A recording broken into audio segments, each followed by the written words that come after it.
Shalom sobat yang terkasih dalam Tuhan Yesus Kristus, berjumpa kembali dengan saya di channel ini. Terima kasih untuk teman-teman yang selalu setia mendukung perkembangan channel ini dengan cara subscribe, like, komen, dan share. Tuhan dipermuliakan. Sobat terkasih, lagi-lagi kita akan melihat betapa meresahkan orang-orang yang seperti Ustadz ini. Ya, kalau Ustadz senior sudah melakukan seperti itu, ya pasti yang junior juga akan mengikuti kan. Saya masih teringat teman-teman apa yang disampaikan oleh Gus Dur, bahwa perayaan Natal itu seharusnya bukan hanya perayaan Natal yang dilakukan oleh agama Kristen, karena Yesus Kristus itu datang kepada semua orang. Tetapi narasi itu pun banyak ditentang oleh orang-orang tertentu, seperti dalam video ini. Dari senior hingga junior bisa menentang apa yang dikatakan oleh Pak Menteri. Kita lihat dulu teman-teman video berikut ini, jangan skip. Ini dia teman-teman. Ketika Anda mengucapkan selamat Natal, itu sama artinya selamat Allah sudah melahirkan anak. Selamat Tuhan sudah melahirkan anak pada tanggal 25 Desember. Selamat Tuhan melahirkan anak 25 Desember. Selamat Tuhan melahirkan anak 25 Desember. Ada 3 konsekuensi dari ucapan Natal. Pertama, mengakui Tuhan punya anak. Padahal tiap hari tiap malam dia katakan lahir. Yang kedua, yang meyakini bahwa Tuhan lahir tanggal 25 Desember, padahal Nabi Isa lahir musim panas.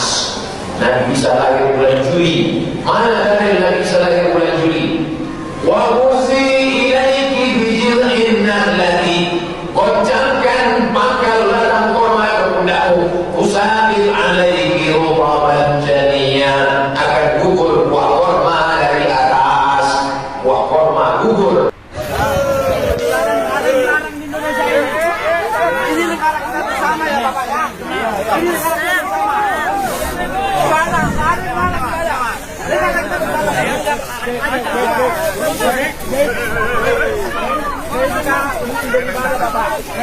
Indonesia kita Bapak, sama saya ada untuk kita beribadah doang, ya. Kita beribadah, doang. Ada yang lain. Mau berdoa kita, karena ini mau Natal. Mau berdoa. Mau beribadah. Tidak melarang ibadah. Apa? Ini mau berdoa. Ibadah tidak ada. Ini. Allahu Akbar. Awas jangan itu. Allahu Akbar.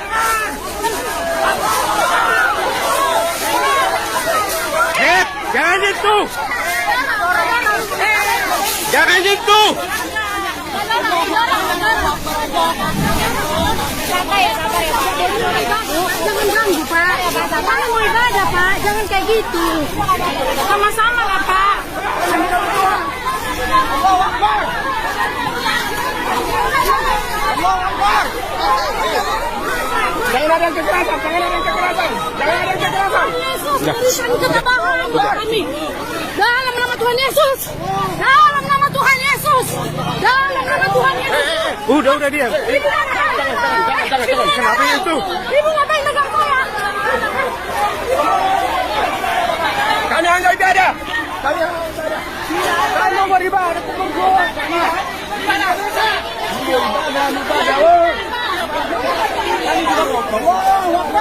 Lek, tahan emosi. Tahan. Sabar dulu. Ya. Tahan emosi, tahan. Enggak boleh. Bapak aparat tolong. Bapak aparat tolong. Udah. Tahan. Aparat tolong ya. Aparat tolong sama-sama. Tidak ada yang dilarang beribadah. Ayo.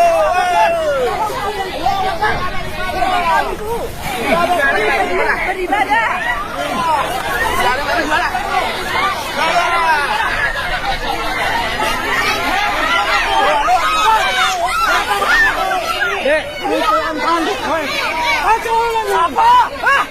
Di mana terjadi lagi dan lagi tentang pelarangan ibadah, ya.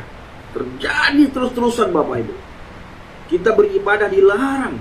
Mereka teriak nama Tuhan. Bahkan kita mendapatkan kabar bahwa ada juga orang yang melakukan kekerasan di dalamnya. Maka mereka Bapak Ibu tidak sungkan-sungkan teriak nama Tuhan di saat mengganggu orang yang lagi beribadah, membubarkan orang yang lagi beribadah, melarang orang yang lagi beribadah. Sepertinya Bapak Ibu, mereka ini punya tugas khusus untuk mensweeping, untuk memeriksa, untuk melihat orang Kristen yang lagi beribadah. Ya. Mereka mensweeping semua tempat di mana ada orang Kristen beribadah.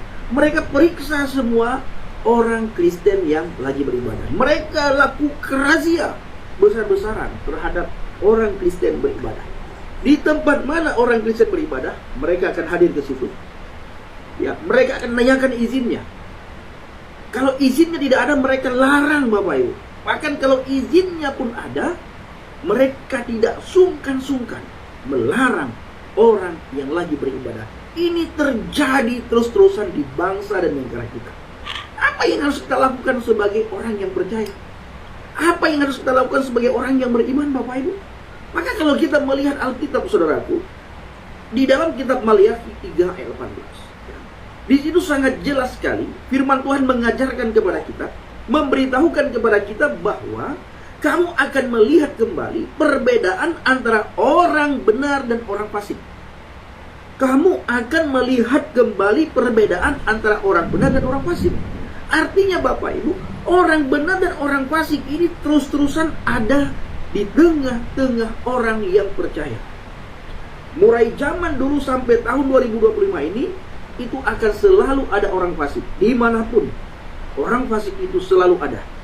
Tugas mereka merazia, tugas mereka memeriksa tempat izin berdirinya gereja atau izin jalannya ibadah Bapak Ibu. Di saat kita lakukan ibadah, apakah ada izin atau tidak? Di saat kita bangun gereja, ada izin atau tidak? Ini tugas mereka untuk merazia. Ya, dan ini Bapak Ibu sifat orang fasik. Mereka merasa dirinya benar, merasa dirinya tidak bersalah, merasa dirinya ahli surga, padahal ditetapkan masuk neraka. Ya, merasa ahli surga, padahal ditetapkan masuk neraka. Maka kitab Maliaki 3 ayat 18 berkata, maka kamu akan melihat kembali perbedaan antara orang benar dan orang fasik. Artinya Bapak Ibu, dari zaman ke zaman sampai tahun 2025 ini, orang fasik itu selalu ada. Antara orang yang beribadah kepada Tuhan dan orang yang tidak beribadah kepadanya. Dari mana kita melihat Bang Pendi? Dari tutur katanya, dari tingkah lakunya. Maka Alkitab mengatakan, kamu mengenal mereka dari buahnya, dan kamu dikenal dari buahnya, dan engkau akan mengenal mereka dari buahnya Bapak Ibu. Buah yang baik pasti berasal dari pohon yang baik, dan pohon yang baik pasti menghasilkan buah yang baik. Ajaran yang baik akan menghasilkan orang-orang yang berkarakter Bapak Ibu. Orang-orang yang berakhlak, orang-orang yang beradab, bukan orang-orang yang barbar. Bukan orang-orang yang sembarangan menyebut nama Tuhan dengan tujuan dan maksud untuk membubarkan ibadah orang lain. Ini adalah sangat memalukan dan sangat memuakkan saudara. Lalu apa yang harus kita lakukan sebagai orang yang percaya Bapak Ibu? Kita bawa dalam doa supaya terjadi pertobatan di bangsa dan negara ini, supaya orang kembali kepada Tuhan, berbalik dari jalannya yang jahat, dan mereka kembali kepada Tuhan dan menyembah Tuhan yang benar, Tuhan yang telah disembah oleh Bapa Abraham, Ishak dan Yakub. Jangan lagi orang menyembah ilah bangsa-bangsa, karena Alkitab mengatakan ilah bangsa-bangsa adalah berhala. Seseorang yang menyembah ilah bangsa-bangsa, seseorang yang menyembah Tuhan bangsa-bangsa Bapak Ibu, maka orang itu akan, kepalanya itu, otaknya itu Bapak Ibu, pikirannya itu Bapak Ibu beku, ya, tidak bisa berpikir dengan akal yang sehat. Barbar, kelakuannya itu jahat, tutur katanya itu lason hara. Di mulut yang sama mereka akan mengucapkan nama Tuhan, dan di mulut yang sama mereka akan menghina, mencaci maki, memolok-molok Bapak Ibu. Ini adalah sangat keji sekali di mata Tuhan. Makanya firman Tuhan mengajarkan kepada kita, jangan di mulut yang sama keluar kutuk dan berkat. Di mulut yang sama memuji Tuhan, memuliakan Tuhan, meninggikan, mengagungkan kebesaran Tuhan. Di mulut yang sama kita menghina, mengumpat, mencaci maki, mengolok-ngolok, sumpah serapah. Ini tidak boleh kalau orang beriman. Tapi kalau orang fasik, Bapak Ibu, mereka tidak peduli. Yang penting bagi mereka bagaimana bisa mengganggu ibadah orang lain. Ini tugas orang fasik. Dan mereka, Bapak Ibu, tidak merazia tempat-tempat maksiat. Harusnya mereka razia, buat sweeping terhadap tempat remang-remang, tempat maksiat, tempat orang di mana melakukan kejahatan. Ini yang harus dilakukan.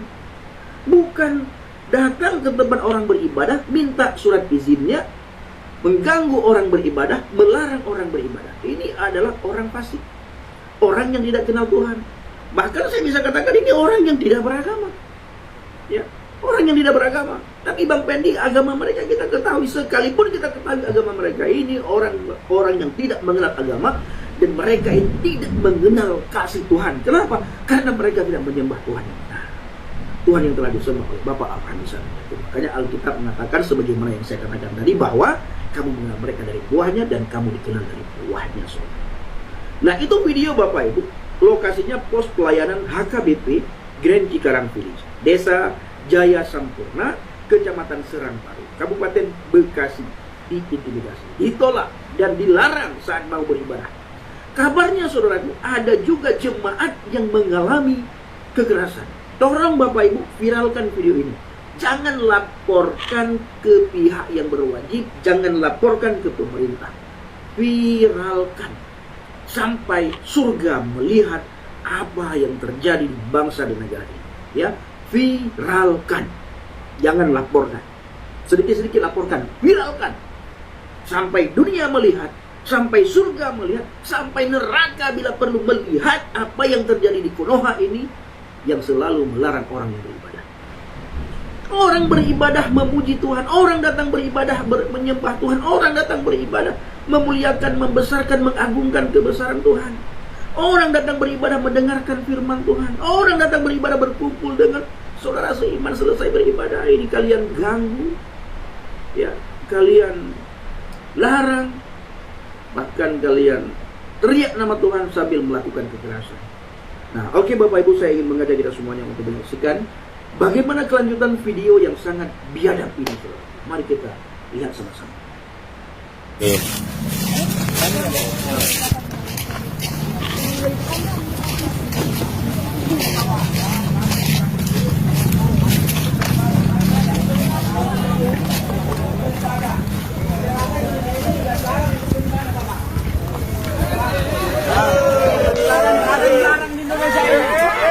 Ini negara kita bersama ya Bapak ya. Ini negara kita bersama.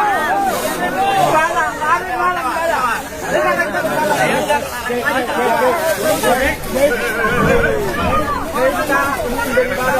Ini Indonesia kita Bapak. Negara kita Bapak ya. Untuk beribadah kita ada corona. Untuk kita beribadah doang. Ya. Kita beribadah. Beribadah doang. Ada yang lain. Mau berdoa kita. Karena ini mau Natal. Mau berdoa. Kita mau beribadah. Tidak melarang kita.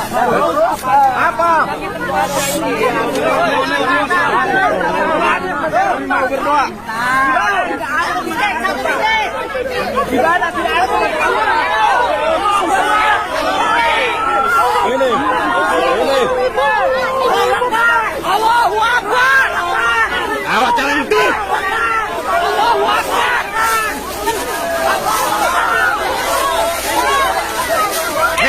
Jangan itu. Jangan itu.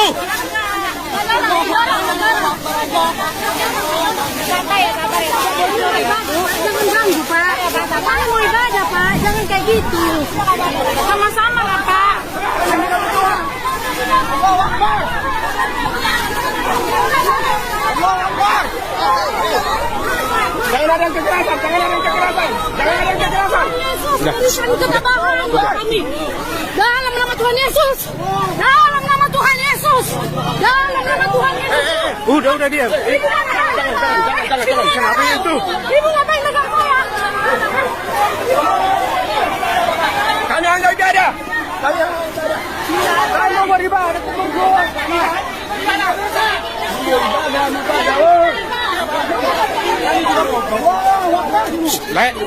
Tahan. Tahan emosi. Tahan. Ya. Tahan emosi, tahan. Enggak boleh. Bapak aparat tolong. Bapak aparat tolong. Udah. Tahan. Aparat tolong ya. Aparat tolong sama-sama. Tidak ada yang dilarang beribadah. Ayo.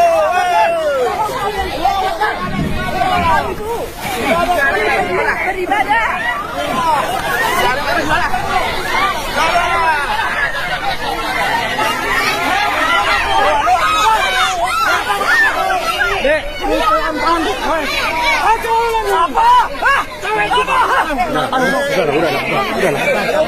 Apa bro?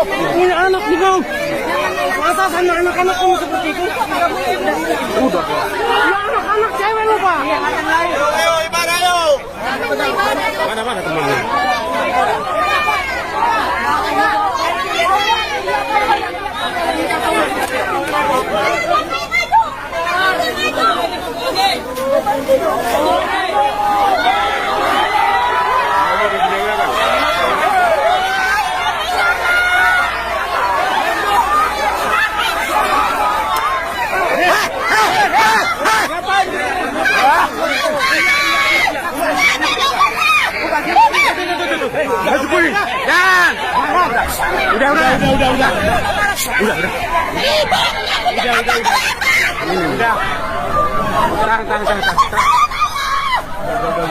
Tahan. Ayo. Udah. Kalian bang tangan, saya dipukul. Udah. Tahan. Gimana? Kamu bingung? Hehehe. Yang nama Tuhan Yesus. Tuhan Yesus. Ibu sabar.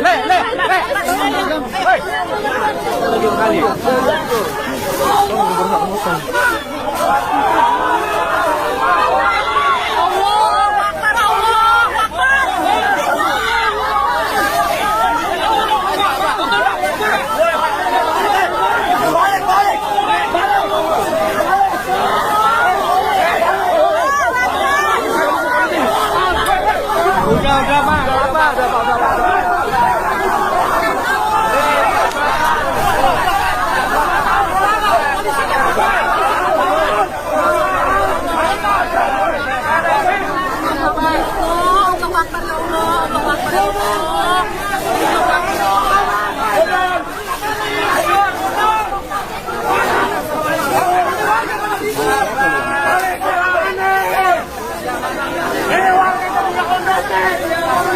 Ini baru bagus dong.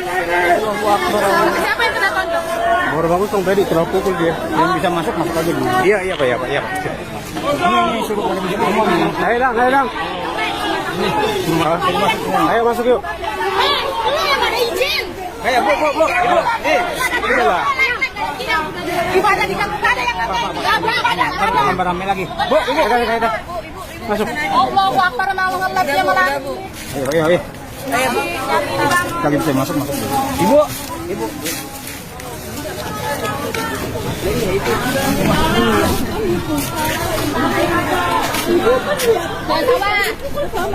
Sawah, bro. Udah nggak boleh dikayang. Iya. Siap ya. Ini sama ibu.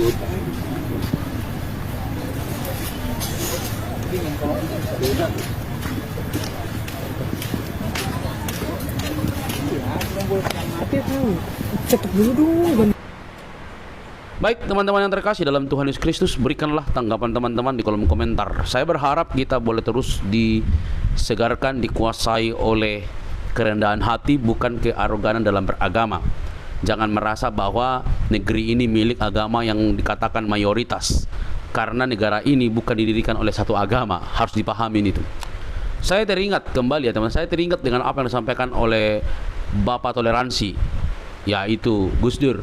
Perayaan Natal seharusnya bukan hanya dirayakan oleh orang Kristen, tetapi semua agama.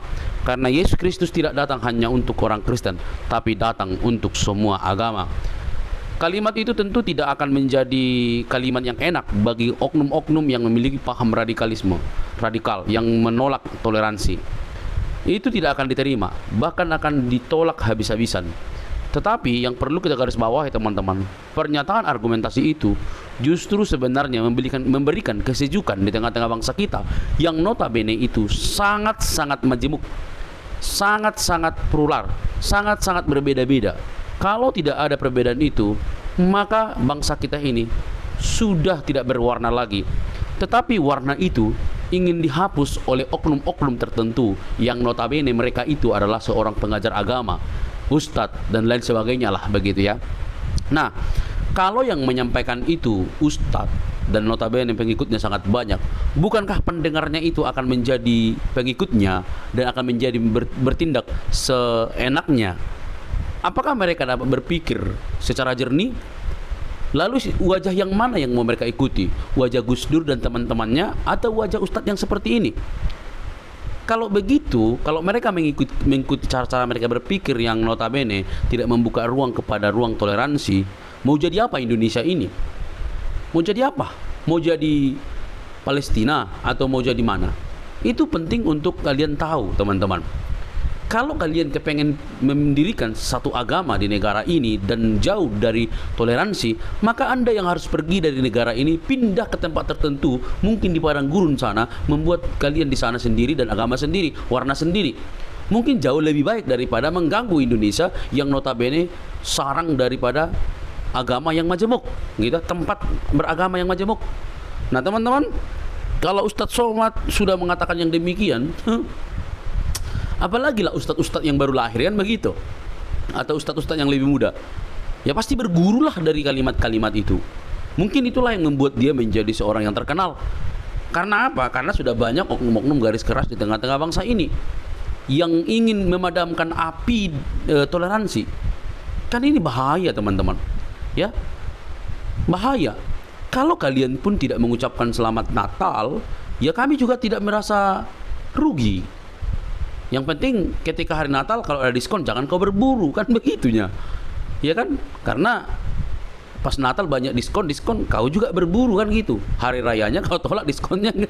Oke lah, itu hanya intermezzo. Teman-teman, tetapi yang mau saya katakan adalah mereka ini begitu orang-orang yang sangat munafik begitu. Kenapa?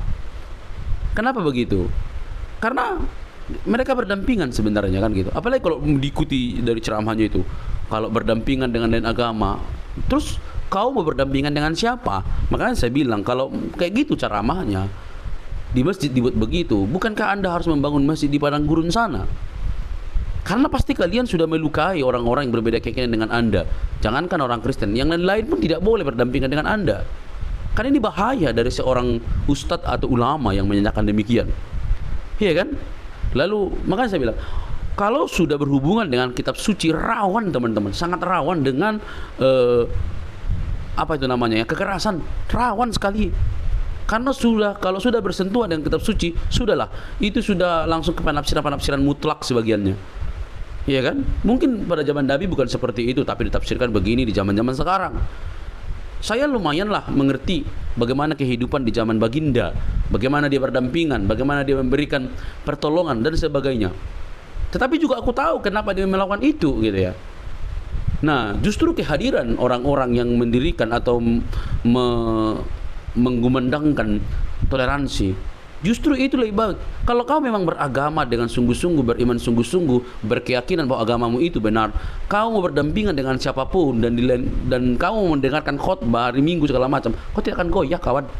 Begitu juga dengan kami. 5 kali sehari kami dengar suara masjid, toa, kami tidak akan menjadi orang yang berpindah keyakinan oleh karena toa kan. Begitu dong. Iman yang kuat tidak akan terusik dengan gaya ibadah orang lain atau ucapan. Misalnya juga kalau kita mau mulutan atau maulid Nabi begitu, ya kita santai-santai aja ikuti. Kenapa tuh? Kenapa rupanya? Kita hormati. Ya kan? Justru ketika kau beragama, maka kau harus menunjukkan nilai-nilai agama itu kepada samamu. Orang sedang berdoa, orang sedang beragama, justru kau larang. Itu beragama apa gimana itu? Karena bagi saya, orang yang berdoa kepada Tuhan yang benar, kepada Tuhannya, maka yang saya tahu hanya setan yang tidak suka seperti itu. Maksudnya gini, orang berdoa kepada Tuhan yang mengganggu itu ya setan, begitu ya. Coba pikirkanlah, bagaimana mungkin kita ini orang berdoa, orang suka beragama, tapi mengganggu orang lain, begitu. Orang mau memperbaiki akhlak moralnya diganggu gitu ya. Aduh, itu sakit-sakit kepala kita teman-teman. Nah, mereka juga pasti menentang apa yang disampaikan oleh Menteri Agama kan, mau merayakan Natal di tahun ini dari kementerian, dan saat baru ini selama seumur ada kementerian teman-teman. Bayangin coba, harusnya kita apresiasi, tapi datang pentolan-pentolan begini, mau jadi apalah menteri ini nanti, ya kan? Ya, kalau kamu tidak mau ucapkan, jangan. Kalau kamu tidak mau datang, jangan. Larang dirimu sendiri gitu loh. Tapi kalau tetanggamu yang Kristen, Hindu, Buddha, lalu mereka mengucapkan hari keagamaan mereka, ya responnya dengan baik lah. Tapi kalau kau tidak mau juga, ya udah, kau untuk dirimu sendiri. Kau kunci pintumu, kau kunci pagarmu, kau kunci kamarmu, kau di dalam sendiri deh, cukup. Oke teman-teman, gelisah juga aku melihat orang seperti ini. Ya, masih ada yang pentolan-pentolan begini. Saya pikir sampai di sini teman-teman ya. Mari kita terus dukung, toleransi itu harus dikumandangkan dimanapun berada. Karena kalau sudah toleransi hilang, maka akan ada perpecahan di antara saudara sebangsa tanah air. Oke teman-teman, kasih Kristus mengasihi. Selamat mempersiapkan diri untuk Natal. Ingat, banyak-banyak buat kue Natal. Mana tahu yang lainnya datang ke rumah, ngetok pintu, bernatal kan begitu. Oke, sampai di sini teman-teman. Tuhan Yesus memberkati. Jangan lupa untuk mendukung dengan cara subscribe, like, komen, dan share. Tuhan memberkati kita.